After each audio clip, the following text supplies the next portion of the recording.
Welcome back to Mac Talks Football, and Manchester City finally have a big win against a big team as they defeat Chelsea 3-1 at the Etihad Stadium. So let's go ahead and talk about this game.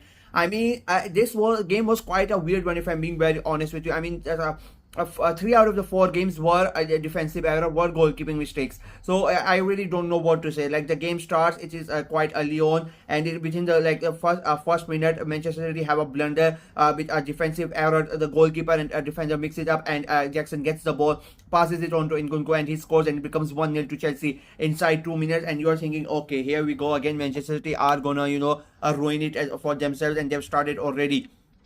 But the game progresses, and it sort of settles down after the first 5-10 minutes of flurry, and the game gets on. And Manchester City are played a much better game as they have for the last as compared to what they have done for the last number of months. They start to get into rhythm. They start having that possession. They start making those dangerous passes. You can just see the glimpses of all Manchester City coming in. Maybe it was just because of this game, but they played last weekend as well, a great game, but they lost to PSG. So you just really don't know what to expect from Manchester City, to be very honest with you. And as the game went on, it felt like a 50-50, but not like a 50. It felt like a 60-40 that Manchester City was the team with a bit of an who dominated a bit more as compared to Chelsea, who are making the most strides in the game, who are making more chances, who were more creative as compared to Chelsea.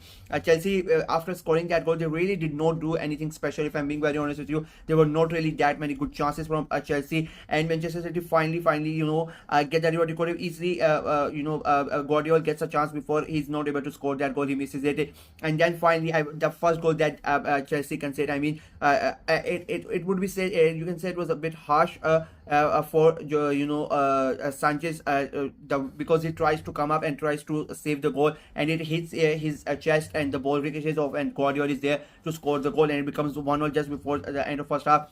Second half comes in, and I mean, that second goal, oh my god, what can you say for that second goal? I have no idea what Roberto Sanchez was doing for that Haaland goal. They were already, just before that goal, there was a chance for Omar Marmoush, and that Sanchez tried to do the same thing, coming out of his box area, and Marmoush or almost punish him, but the ball went wide, but he did not learn his lesson.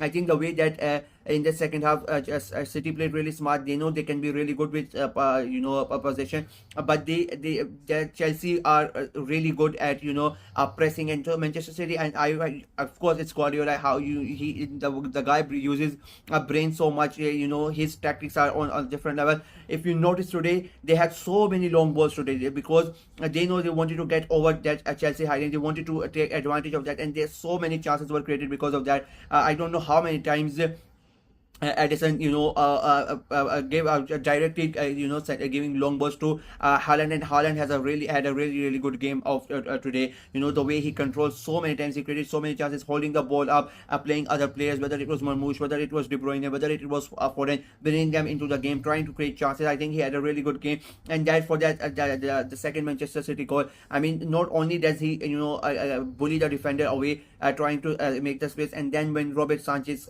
comes in out of his box, I have no idea why he did that. I still cannot believe he did that, leaving the entirety of the goal empty for him. For 1 second I thought maybe Haaland would pass, but of course it's Erling Haaland. He's not going to do that. Of course he's going to take his chance, and of course it's Erling Haaland. He takes his chance and he scores the goal. It was a great goal for him, and it was a stupid mistake from Roberto Sanchez. I have no idea why he did that. To be very honest with you, it was quite a bizarre thing to do. When it was no, and it's not like it was a do or die situation that he really needed to come out. It was quite a big mistake. City go 2-1 up, and then again, and then the thing is, in the second half it was completely City. Chelsea, even though they had a good amount of possession, they really did not create something substantial that would you can pinpoint that was a good chance, or that nearly Chelsea scored from that. It was nothing spectacular. It was all City, and it all came through those long balls from Edison and Haaland using his power. And then for the third goal as well, Haaland again gets the ball, brings forward, and makes sure the defender is with him, bullies the defender quite easily, plays the pass to Phil Foden, and he takes the ball away, and it's he looks away and nobody's catching him. It's Phil Foden through the legs of the goalkeeper, and it becomes a 3-1. and that was a game done and dusted, and a City win a big game. I mean, it was a great performance. I guess tactically, I mean, Pep Guardiola, again I'm going to say, he outclassed Enzo Maresca, and the way that he switched things up, you could just see that they took advantage of that Chelsea's high line. It was really good. And Erling Haaland, again man of the match performance from him. Omar Marmoush had a great debut. He did not score, but he was lively. Phil Foden again scoring the goal. So Manchester City, you can say, they are sort of coming back, but defensively I would say the struggles are still there, their problems are still there. You can see literally that how hard, how problematic it is for them. Next week they are going to play Arsenal. They win this game, they are in the top 4 after a long time. They finally come back into the top 4. They would hope that they can stay there for longer this time, and they don't go back out of the top 4, because it's not like Manchester City to not be in the top 4. It's not like Manchester City to not compete for the title, let alone not be in the top 4. So it's a good thing that they are finding the top 4.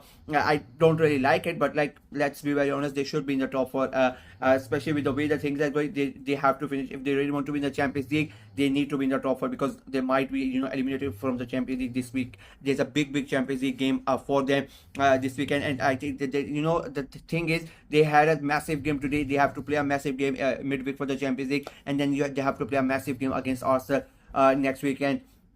So a big week for Chelsea, and I think that Arsenal game is going to be quite interesting. And I personally don't think Pep Guardiola can use the same tactics that he used against Chelsea, because Arsenal are not going to play the high line. I think that midfield is still struggling, and that defense is still struggling. But you really don't know what Arsenal are going to do. But if they go with like this, I like, as an Arsenal fan, I would feel really confident of defeating Manchester City, especially as the game is at Emirates as well.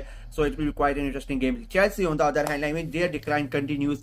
A month ago, when everybody was saying that we are in the title, that Chelsea are in the title race, and the players and the managers kept on denying, and everybody was laughing at them. Like, they took them really seriously, and they went ahead and they started losing game, and they started drawing games, and they're now really out of the, let alone not on the top 4, top 5, top 6. They are really struggling to win a game, and the pressure has really gotten into them. I said this before, I have said this since the start of the season, that you are going to have phases this season, if you are a Chelsea fan, as a Chelsea as a club, that you are going to have phases where you are going to be really good, then you are going to have phases where you are really bad. It's Maresca's first season, but you need to give him time. So I predicted Chelsea to finish 9th, and I have a brother who's a Chelsea fan, and when Chelsea were 2nd or 3rd, and he used to he's like, your prediction is wrong, your prediction is wrong.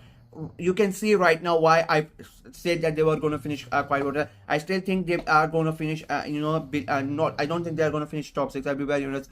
I think they are going to drop down even further, because the teams around them, they are playing much better, and they are performing a lot better as compared to Chelsea. And I think that the thing is the confidence levels of the players. When what happened to Chelsea for the last 2-3 years, when that happened, when it settles in the mentality of the players, and when things start to go wrong, and the players have suffered all of those bad things before, it affects them quite a lot, and it takes them quite a lot to take them out of it, to take that thinking out of them. So Maresca has a hell of a job to do, and they need to get back to winning ways. Otherwise, as I said, they could be really out of the top 6 in my opinion. So yeah, that's it from me in this video. Let me know what you guys thought of the game, what you guys thought of City's performance, Chelsea's performance.